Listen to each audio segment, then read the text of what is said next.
Hey everybody, good afternoon. This is Andy here, aka Montolio, and we are back for another Vintage League, and we're playing uh, Fabled Moon today. And this deck basically features 8 Blood Moons in it, between Magus of the Moon and Blood Moon, and has some really cool cards in it. It's a mono red deck, so I hope you guys enjoy this. We're going to have to mulligan this one because we're on the draw here. Um, I don't really have any interaction. I guess if we draw a land next turn, Simian Spirit Guide, this could be okay, but we do need to draw a land the following turn in order to enable anything in our hand. We do have a Fury here. I think I'm going to gamble with this one. Because I'm on the draw, I think that this is more viable to keep, but it's a dangerous hand because we don't actually have any play. So let's see here. A Sphere is pretty bad for us. Okay, Soul Ring.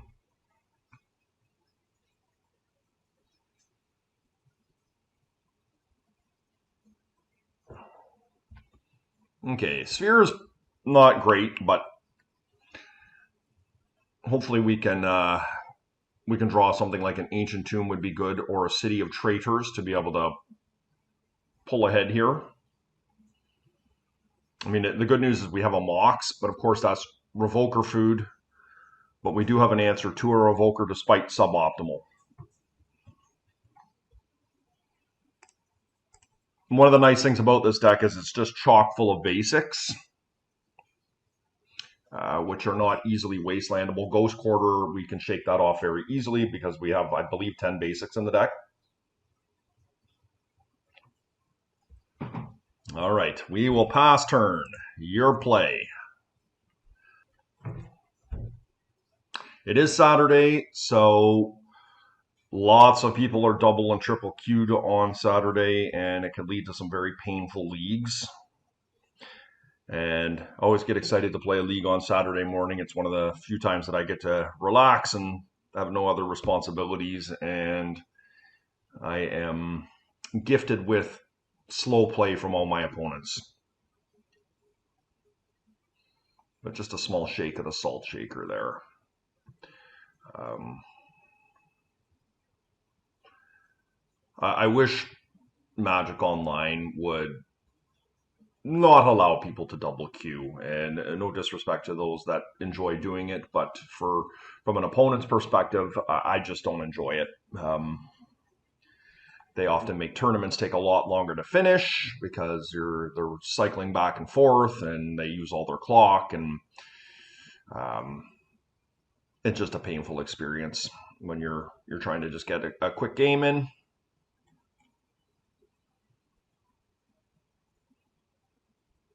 That said, it is within the rules, and we just do the best we can with it. I have never been a person that double queues. Mostly, I think because I find it very difficult to focus when I'm cycling between two different games, and as the clock ticks down, it leads to a lot of suboptimal plays. So I just don't enjoy that facet. Okay, my opponent's got Crucible. Okay, Crucible's a bit scary here. Probably losing this game.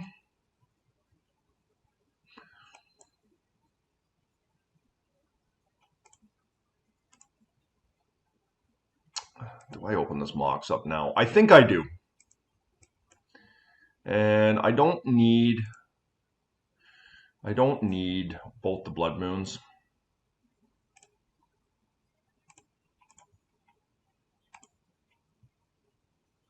But of course, us missing a land drop here is really huge. To be honest, I don't even know that I want to play the Chalice.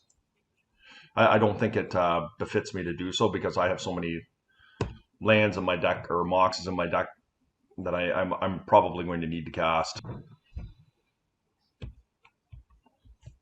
We missed.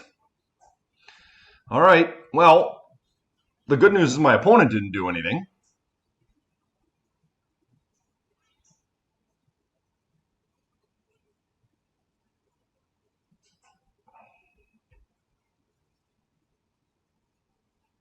But this is fairly precarious for us. But if we can get something like a Magus down, that's really big game against what they're doing over there.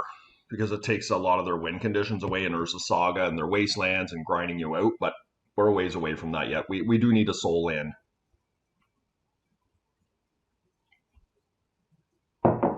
before they get their stuff going. I would say we probably have 2 turns to do this. Okay, that's pretty bad for me. We need basics now to be able to survive the wasteland before we can deploy a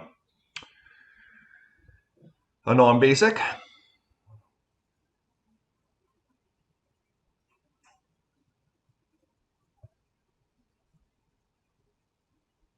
Okay, Monkey's actually decent. I can't cast it here because the 2 spheres, I'm 1 mana away. But Monkey can help mitigate this by giving me a treasure token and getting in an attack. So that is an out.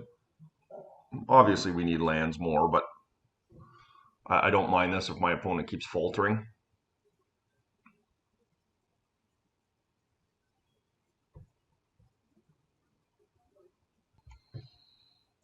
Okay, it's redundant, doesn't do anything.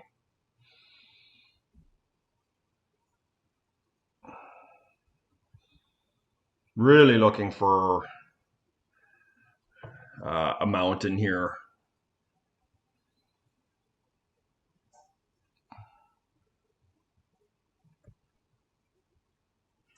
Mana Crypt, Soul Ring, something like that. I can't actually cast Soul Ring here. So Mana Crypt would be the better card despite its obvious downside, but we got to try and win somehow. Okay, there's a mountain. That's great for us. We're going to get a Ragavan into play here. And Ragavan is threatening here.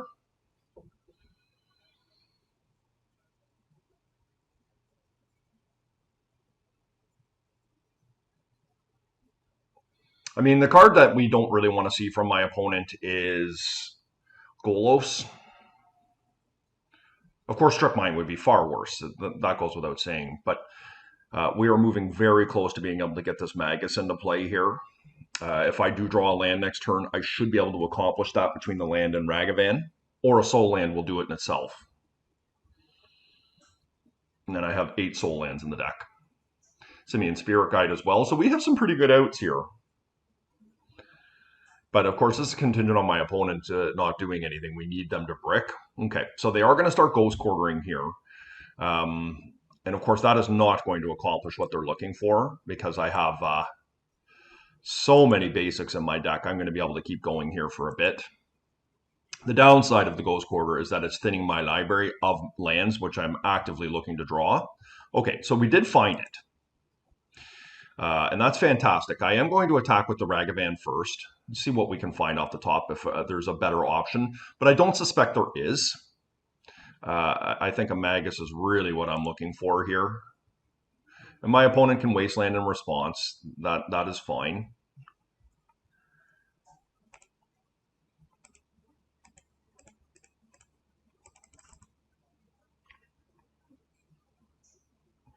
All right, we got it in.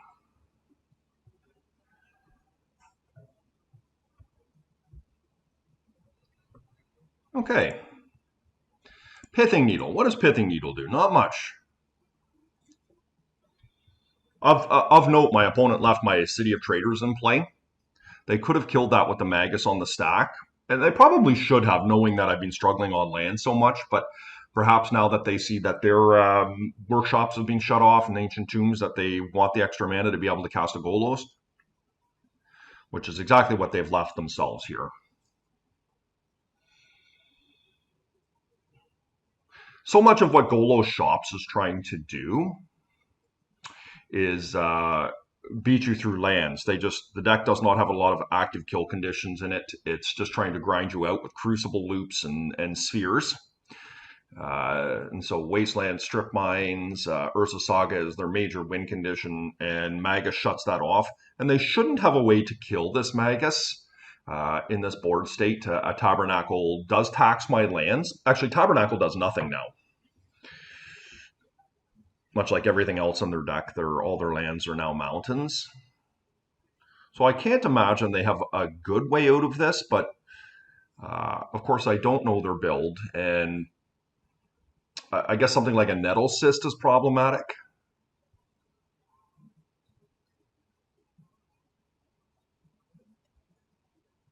Yeah, so they do have larger, if they have the Nettle Cysts in their deck, that is a way that they can beat me. Anything smaller than that, though, I should be able to deal with. Like, most people aren't running snakes anymore, and of course snake would be a problem. Okay, very happy to just be drawing lands here, given the current state of things. So I'm going to get in here. I would like to cast Fable more than I'd like to cast the Scab Clan Berserker. Sphere. I certainly do not want to cast that.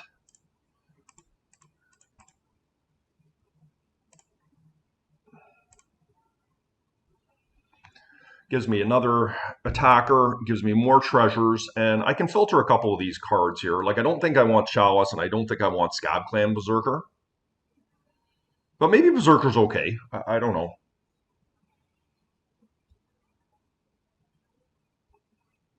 This is a 2-turn clock anyways, I have them on. Okay, yes, I'm going to use it. I'm going to get rid of the Scab Clan and the Chalice here. And we did find another land, which is great. And this is going to allow me to cast this. The Caves. It's going to give me the initiative. And this deck should have difficulty dealing with the initiative.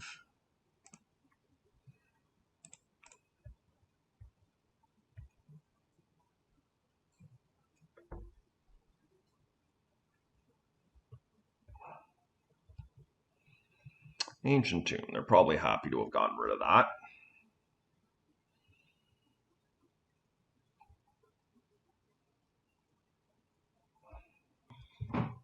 All right, strong win for us. That was not looking good. My opponent bricked just enough to keep us in the game, which is great. I think we do want a Pithing Needle.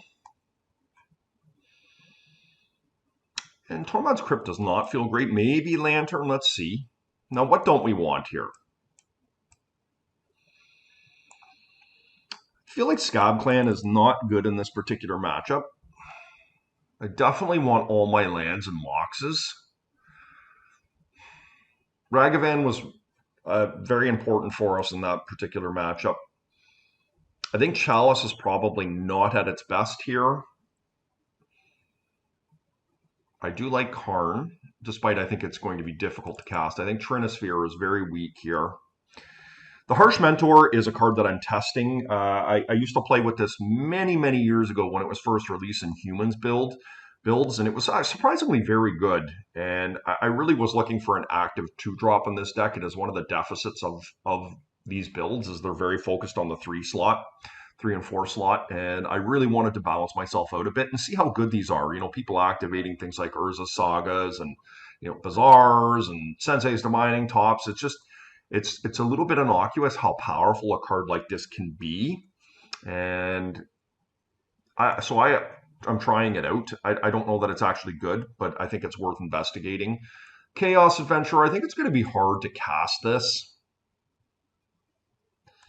Despite I think it's quite good. I think I'm going to try something like this. Keep my mana count down a little bit on the lower side.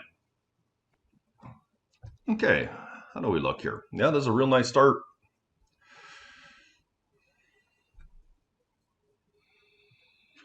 The Box Diamond, it really is just a byproduct of wanting another piece of fast mana to deploy a good turn 1 play. And because we have such stability in our basics, I thought it was worth trying. Like, I think this deck has 18 lands, and we're fairly comfortable discarding to be, you know, something like a City of Traders, for example. You know, which is a fragile land in this particular case. We're obviously going to play it because we want a strong turn 1 play here, but because I'm not easily wastelandable out of the game, my lands are in a more stable position than other decks are that are focused on non-basics. Okay, let's see how strong their turn one play is here.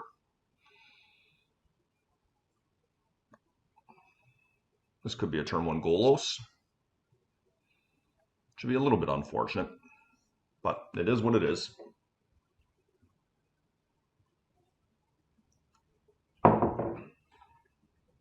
Love a Blood Moon off the top. That would be so powerful in a spot like this. I suspect they're just going to get Urza Saga and try and grind me out with Saga. No, they're going for Tolarian Academy.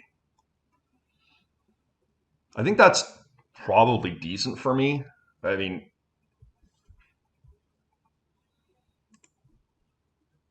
so I have to discard a basic here because I need the City of Traders to have a good turn one play.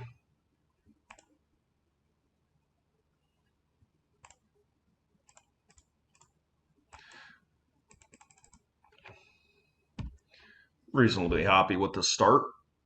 I mean, things could get pretty bad for me here with all the mana my opponent has, but I'd much rather see this line than them getting the Tolarian Academy over something like Saga, given that I don't actually have a Moon. The extra pressure is going to hurt me. So I'm definitely going to use Fable here, and I'm going to be digging. I probably don't think Ragavan's likely to be good here, but it could be. I really want to find a Moon.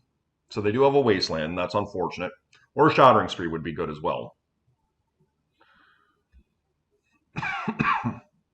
Revoker's obviously a little bit sucky if they have it, but we do have a Fury we can use in a pinch if we need to.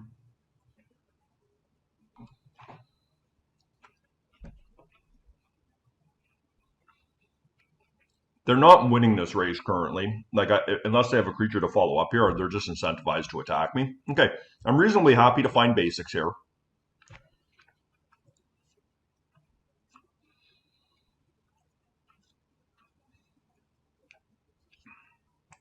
We're going to do the full Monty because we're looking for Shattering Sprees and Moons. I'm going to ditch the two Ragavans here. Okay, obviously that's really disappointing.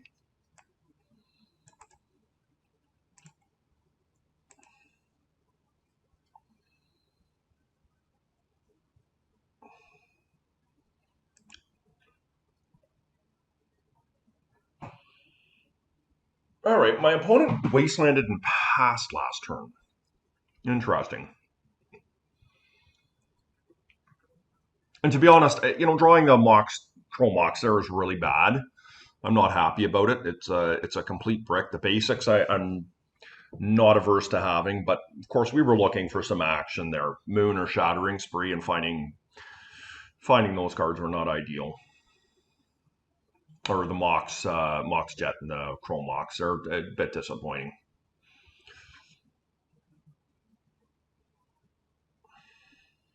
We are building towards a Hardcast Fury here. I will be able to do it next turn if they don't do anything. And Hardcast Fury with Fabled like Kiki on the table is a very powerful combination. So we do have that as a win condition here. Opponent untap their Mana Vault, which is fine. Okay, there's Saga, so that's a little bit scary here, guys. I need to find a Moon here fast. Yeah, Sphere's really not good for me here. We need a Moon off the top. We have 8 of them.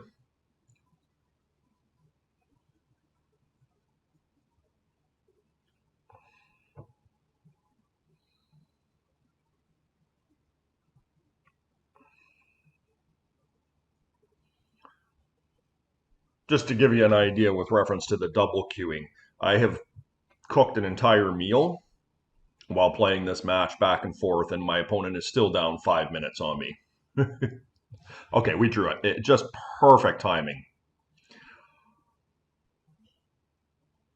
Just perfect. This is going to kill the Urza Saga.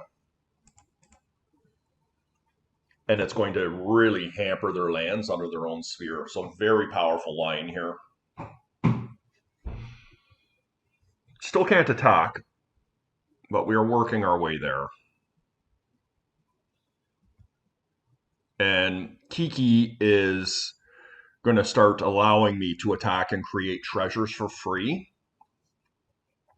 building my man up. So pretty huge.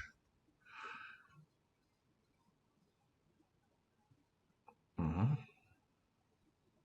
Once again, the moon is very problematic for my opponent's deck.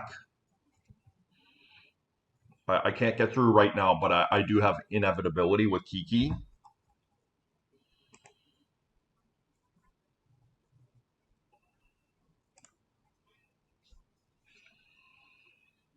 And we will create a reflection at the end of their turn. I cannot hardcast Fury right now. I mean, I could if I wanted to sacrifice my Goblin Shaman, but I don't want to do that because that's the one I want to copy with Kiki every turn. They'll just block the original copy, taking me off of that.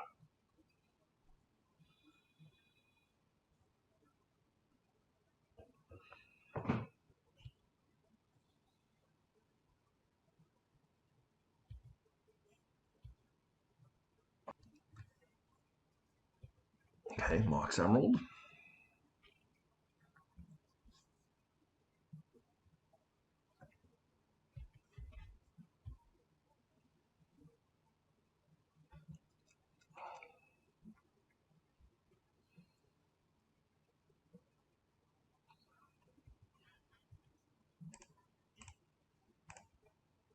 Okay, now this will survive the next turn because we did it the end step. And like I think I want to make another one and get in there. Do I?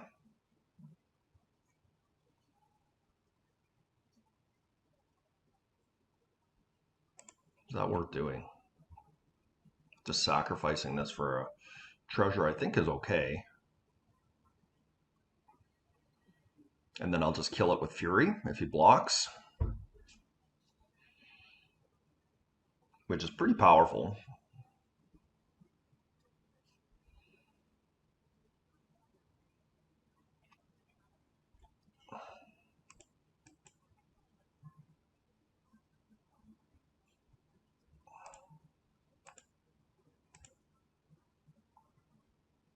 So I get a treasure for my effort. And of course, I'm going to get a Golos as well. I would be shocked if they didn't block.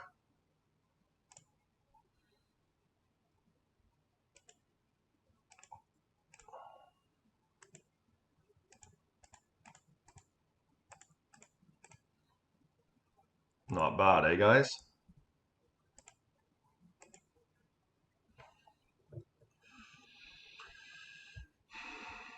And now I can spend my treasure to make a Fury at the end of turn.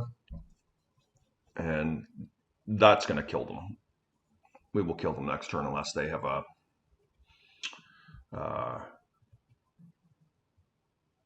Revoker. We'll be attacking him with 3 Furies. Oh, they did find a Pithing Needle. Okay, well, there you have it.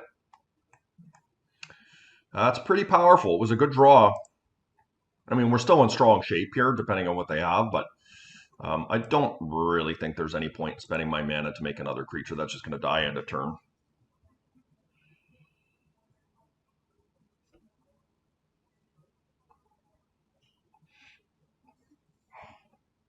I have been very impressed with Fable of the Mirror. What's it called? Fable of the Mirror Breaker. This card has been awesome. I recently just purchased them, maybe about 2 weeks ago. Oh, wow, they had the Revoker too. Come on. And yes, it's 3 mana. It's not cheap, but it's reasonably easy to cast in Vintage when you have the right support for it. And instantly gives you a 2/2 creature that provides a treasure. And getting that treasure token is no joke. And then it filters. As you saw, you can discard 2 cards that are of little value, like a Redundant Moon or a Ragavan or something like that, which is awesome. And of course, when you get down to the reflection, this does some bonker stuff.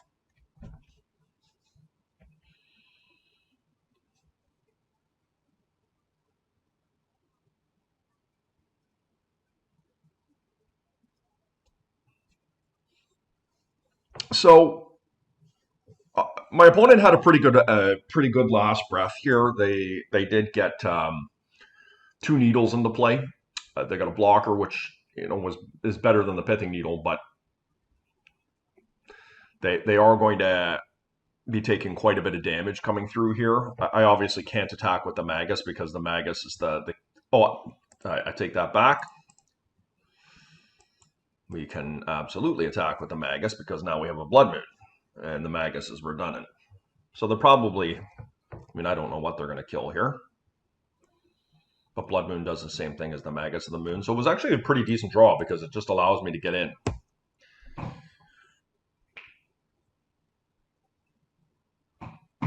And Fury hits really hard. It's going to hit them for 6 damage, 8, 10. So I'm putting them to 5 here. They're going to kill my Magus, which is fine. And let's see what they got. I have a very healthy dose of lethal on the table here. And Goloshops does not have a lot of ways to stop creatures. Like basically they run 4 Golos, 4 Revoker, and that's usually the norm. Anyways, that said, nice win for us there. I hope you guys enjoyed the video. Please hit the like and subscribe button, and we're going to see you guys next time.